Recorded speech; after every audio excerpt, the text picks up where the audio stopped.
Hello. I would like to take a few minutes to address the topic of brine mining. More specifically, I want to give you my views on the opportunities and challenges of extracting minerals from desalination, concentrate, or brine, and how to do so profitably.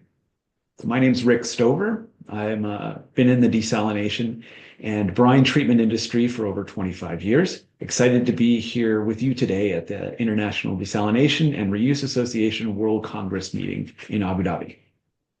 In considering seawater brine mining, three topics or questions emerge. First, what minerals do or could come from the sea? Second, what makes a traditional or land-based mining business profitable, and can we import those practices and lessons into brine treatment and mining?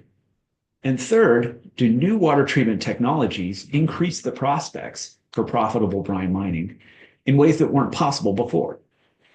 So in considering seawater, there are a great many minerals in it, ranging in value and abundance.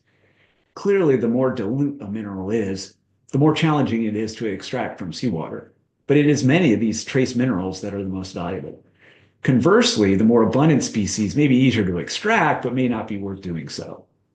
So focusing on two particular minerals in seawater, sodium chloride and magnesium, sodium chloride constitutes 85% of the salt in the sea, and it's the main feedstock for the giant chlor-alkali industry.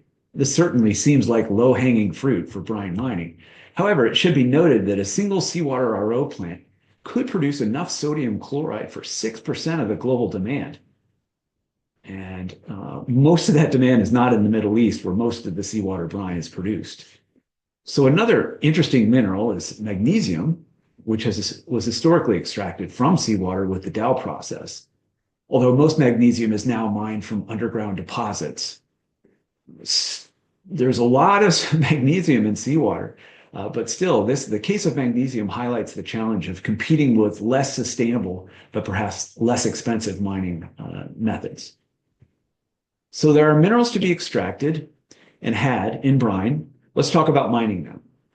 This leads to the second question, namely, what makes a mining business profitable? The four major steps in a typical mining process and business are extraction, concentration, purification, and distribution. Clearly, there's more to it than just finding a reserve of a mineral. The third topic of new technologies and opportunities, most people are watching this are aware of the dramatic reduction in energy and capital cost required for seawater desalination in the last 30 years. In terms of new technologies, osmotically assisted reverse osmosis, or OARO, is an exciting opportunity for this field. OARO allows RO treatment of brine up to saturation at modest pressures using highly permeable membranes, but pretty much a standard multi-stage seawater desalination process. And this makes brine concentration more affordable than ever. Another trend we're seeing is our regulatory or financial drivers towards minimum or zero liquid discharge operation that are driving technology development and adoption. These include a number of industrial sectors and inland brackish desalination operations. We should keep in mind that brine mining is difficult and potentially perilous work.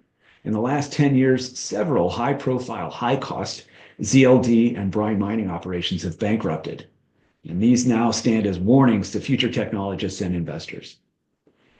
In my humble opinion, a good talk posits more questions than it answers. So here are a few questions to leave you with and perhaps to discuss amongst yourselves here in Abu Dhabi. How can brine be managed for optimal mineral production? And how does this differ from managing desalination for the lowest cost of water production? Can brine mineral production be matched with demand in terms of cost, location, everything, quantity? Is brine mining a water challenge or an industrial process challenge?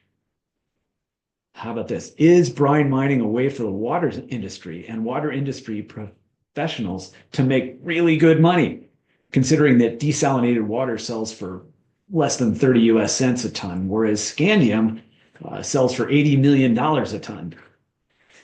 And finally, what will it take to make brine mining profitable? Thank you.